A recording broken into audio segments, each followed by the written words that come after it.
Welcome to part 2 of Don't Say Schwarzenegger. Today I'm going to try to fill in some holes and answer some questions that were asked on part 1, like how did this all begin? Two of the defendants, Alberto Daniel Driz and Maurice Driz, are identical twins. And that night, in April of 2015, they were celebrating their 60th birthdays. And they began the night having a dinner with all of their closest friends of 20, 25 people in the private room at a little restaurant around the corner called Ago in West Hollywood. So they had dinner there. I have photos of it. And they then did the after party around the corner over at the Nice Guy. They chose the Nice Guy because Alberto Daniel Driz has been longtime business partners, like 25, 30 years, with the owner of the Nice Guy, a man named Peter Corral. We're going to get to him in other parts. There's some current stuff happening there. I don't like that man. So they go over there to his buddy Peter Corral's bar, and they're doing, bottle service, whatever. They're just getting their after drinks for the rest of the night. And the night's coming to a close. So the Drizzes, all three Drizzes, and the fourth defendant, William Jolson, and all of their friends and their family and their girlfriends and stuff, they all go outside to leave, and they go to the valet after they've all been drinking, and they all go to get their cars. So I don't know if they were all drinking, but in a lot of their stories, when it changed the narrative down the road, they tried to say that they were drinking heavily. So whatever that means. So they're going to get their car. They go to the valet, who's an older man, and they start berating the man, handing him all these tickets, like, get this car, get that car, get that car. It's a Maserati, an Audi, a BMW, a Bentley. They're trying to get him to get all the cars. And so he grabs Maurice Driz's car first. I think it was a Maserati. I have to check. He brings Maurice's car and parks it right there in the front. And Maurice Driz is like, no, park it closer. I'm standing here. The car is right there, but I'd like you to move it here. And the valet is like, why would I do that, sir? Your car is in the very first spot. Just please, take the keys, drive away, and I'm going to help all of your friends out with their cars. So he starts getting in the valet's face, swearing at him, all this stuff. And then Shawn Driz comes over, whispers in his dad's ear, and he's like, I got this, So he starts getting in his face. At this point, there's two TMZ paparazzi that happen to be standing there witnessing the entire thing.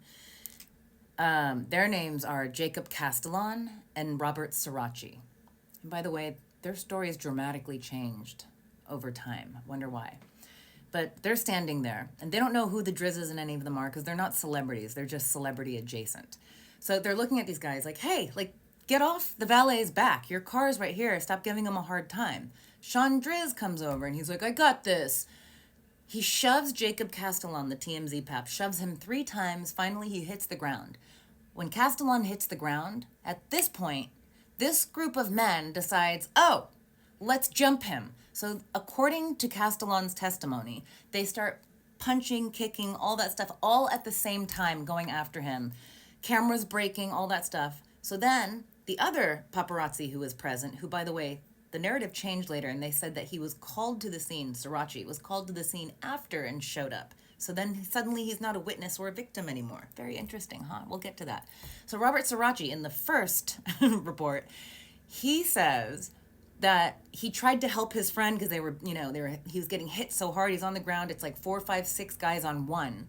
So he's trying to help, but he got sucker punched and he loses consciousness. He's out. He's knocked out. It's funny because then all of a sudden it became, oh, I wasn't even there. So anyways, Suraci's out for the count. Castillon gets up and he's back. He's trying to protect his head and he's getting pushed and shoved. And that's when he gets pushed over from La Cienega area Boulevard down to the side street, which is then where my part 1 starts, where that's what we see. And we see this one guy getting just wailed on by a group of men. So that's how it began.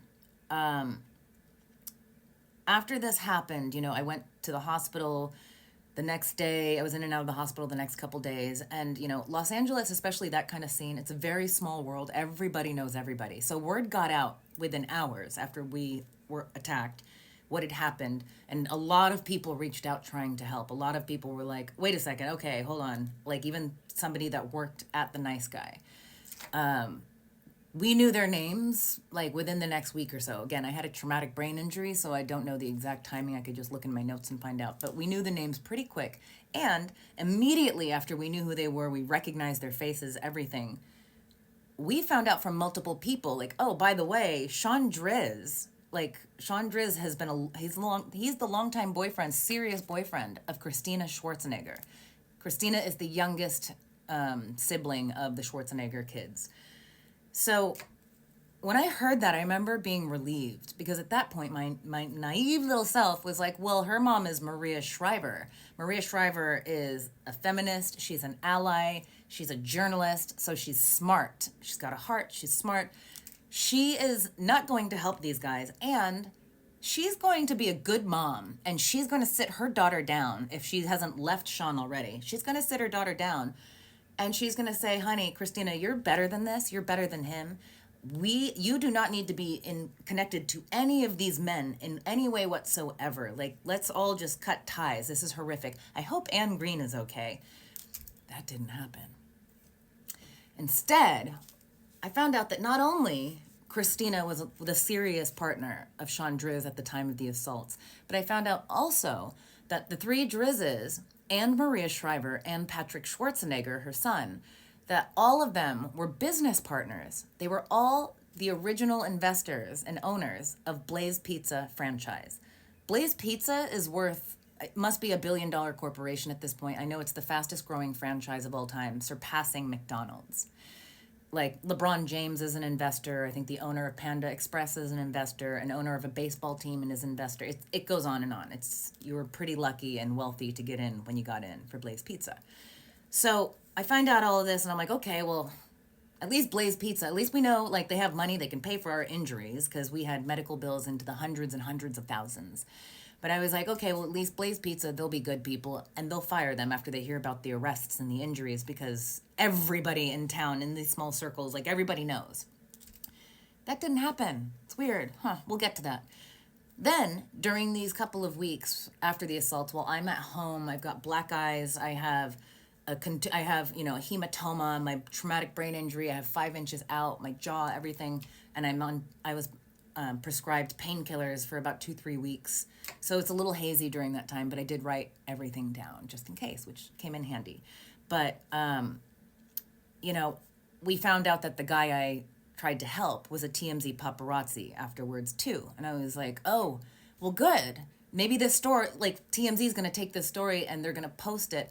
And we can find out who everybody there was because we still, by the way, there's still 4 or 5 men that have never been identified that all of the defendants and their friends have not offered that information. And I will name every single one of their friends that have not offered that information.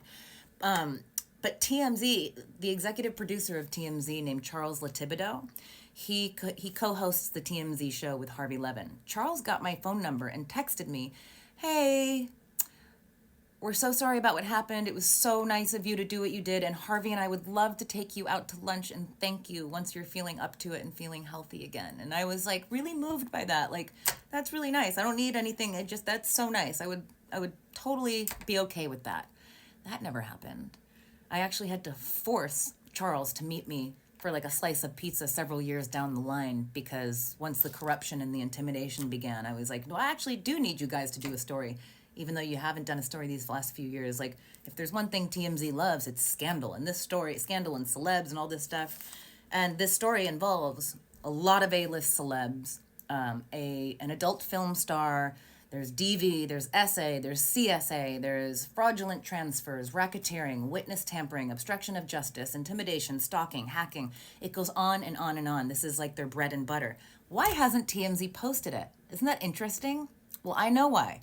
I've been documenting this for 9 years, keeping a paper trail, not doing phone calls with anybody anymore because I want the paper trail so I can give it to you guys so we can make change because I've had enough of this. I'm sorry, I couldn't figure out the green screen. I'm old, my hip almost broke trying to do it. I went fetal.